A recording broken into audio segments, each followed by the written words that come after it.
I do not endorse any of the things you guys are talking about. Also don't endorse Fox News. Let's listen to this dumbass. Virginia teachers are upset over critical race theory, apparently.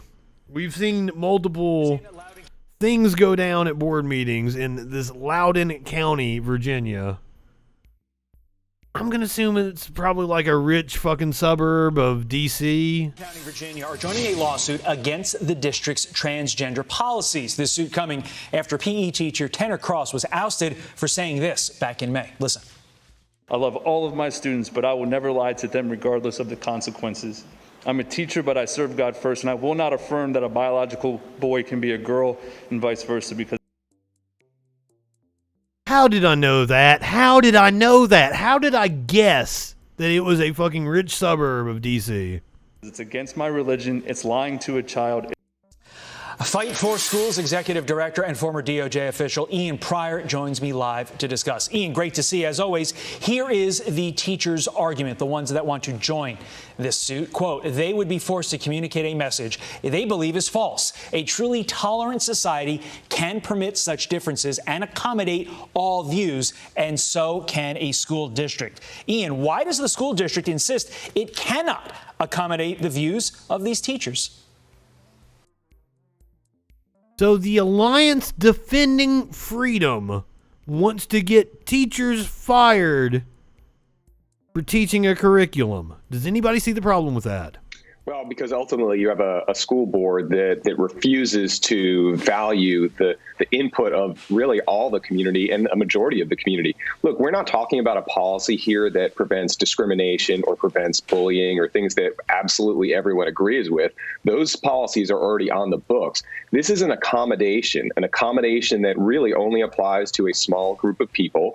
And it, on the other side of the ledger. Yes, they are only a small group of people, and that is why it is so very important for us to not let them fall through the cracks. There's not enough of them to be politically active. That's why they need allies. Have a majority of people, or not to be politically active, but be politically salient. Whether it's compelled speech, as we've seen from the Sixth Circuit, or it's the safety of their children or the modesty of their children. The bottom line is the Loudoun County School Board, as we've seen over and over again, despite hundreds of parents going there and speaking out against this policy, refuses to listen to its community. And I commend these teachers for stepping up to the plate. Let's pop and because because it's a small group, they know they're not going to face backlash, and they can play to the bigots. That's one of the reasons why it's so important to stand up for trans rights. See on the screen for the viewer, staff must use students' preferred pronouns and undergo LGBTQ plus training. Trans students can play sports corresponding to gender identity.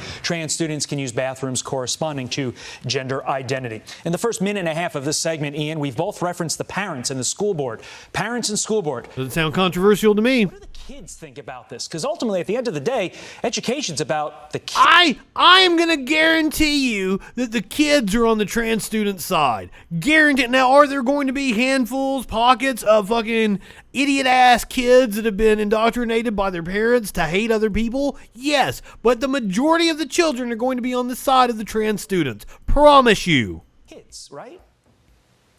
Yeah, that's right. And, the parents that are speaking, they're speaking for their kids. I mean, there are plenty of girls, teenagers, middle schoolers that are not comfortable sharing bathrooms in this way. It's interesting because in the regulation, they talk about overnight field trips. So in the overnight field trips, a biological boy would be able to stay in a room with girls. Now, you cannot separate that biological boy into a separate room. But if a girl feels uncomfortable in that situation, guess what? That girl then has to go stay in a separate room by herself. This is exactly what we're talking about. You're creating. All right, good. Okay. For the people, she gets her own room. So what? Making it difficult for them and then impacting their rights. There are ways to do this where you can respect people's First Amendment rights. Right. And I think parents were pleading with the school board to, hey, slow this down. Let's figure out a way that you could do this while not impacting our rights and our children's rights and the right to, make parental choices. Right. But the school board. Sounds exactly like the argument that they used against desegregation. Hey, let's slow this down so you don't impact our rights. That's exactly what it sounds like. other than two individuals just didn't want to hear it. We reached out to the Loudoun County Public Schools for a statement, but have not yet heard back. If we do, we'll let you know. Ian Pryor, as always, thank you. Thank you. Fuck. Bigots? Talk about some more bigots. We're reading from Pink News here, but I've seen right-wing outlets because I wanted to go get something that wasn't from a right-wing outlet because they have been nasty. Trailblazing trans fighter claps back at nasty messages from transphobic trolls after MMA debut win. Trailblazing trans fighter Alana McLaughlin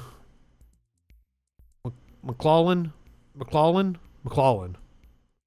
McLaughlin has responded to transphobes after leaving her nasty messages after her MMA debut win.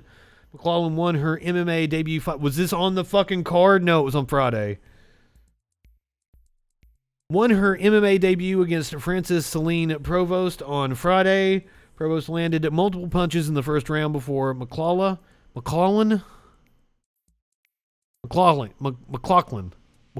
God, I don't even remember how I said it the first time. Alana McLaughlin secured her first win after using a rear naked choke in the second round of the epic match. And she was declared the victor of the match. McLaughlin wore a shirt emblazoned with the phrase "End Trans Genocide" and the colors of the trans flag. She is just the second trans woman to fight in MMA after Fallon Fox, who came out publicly in an Outsports article in 2013. McLaughlin posted a picture of herself on Instagram, proudly wearing the bruises from her hard-fought victory, before opening up about the transphobic hate she has received since her match against Provost. I'm getting a lot of variations of the same nasty message, calling me a cheater, like I didn't just get beat on for a round and a half.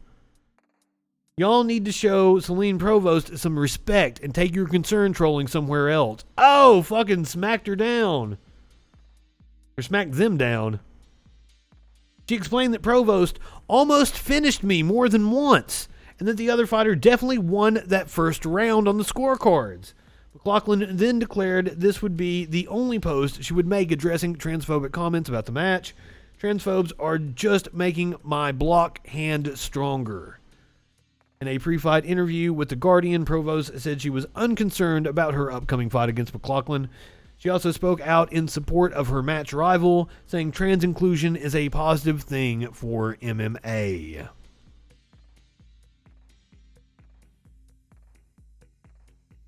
Also speaking to The Guardian, Alana McLaughlin recalled growing up queer while facing vitriolic hate from her fanatically religious family. God damn. The South Carolina native recalled a horrific phone call she had with her mother while in her dorm room at Winthrop University in 2003. She told The Guardian the conversation came after over a decade of McLaughlin attending every conversion program that her parents request. Oh, fuck, she got put through those conversion programs. That's torture. Oh. So, congratulations on your win. You are a badass. All right, we're going to finish with another sports story tonight. But it's also an animal video. And this one, I'm going to put up the content warning because an animal could have been harmed. I don't believe they were harmed. This is wild video. Let me get the setup. This happened in Miami on Saturday night. It was a Miami football game. A cat gets one of its paws caught on a flag.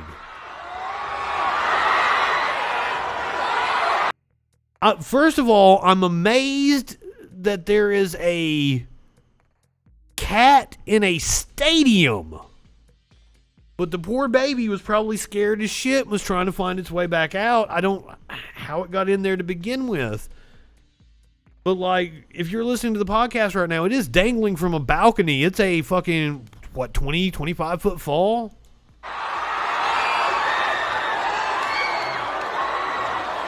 It's got its paw stuck on a banner.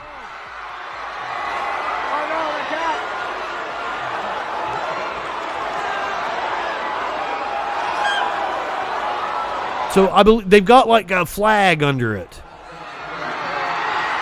in case it falls.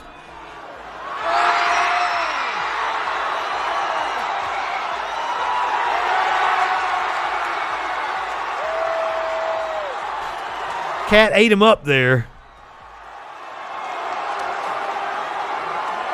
Cat was like, put me the fuck down. Put me the fuck down.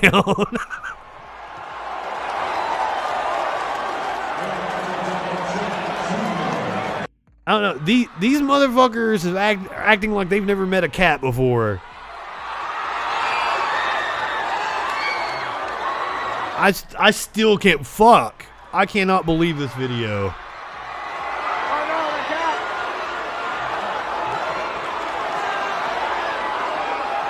It looks like it has a collar on too. It's somebody's pet. I'm sure it was freaked before it ever got to where it's hanging.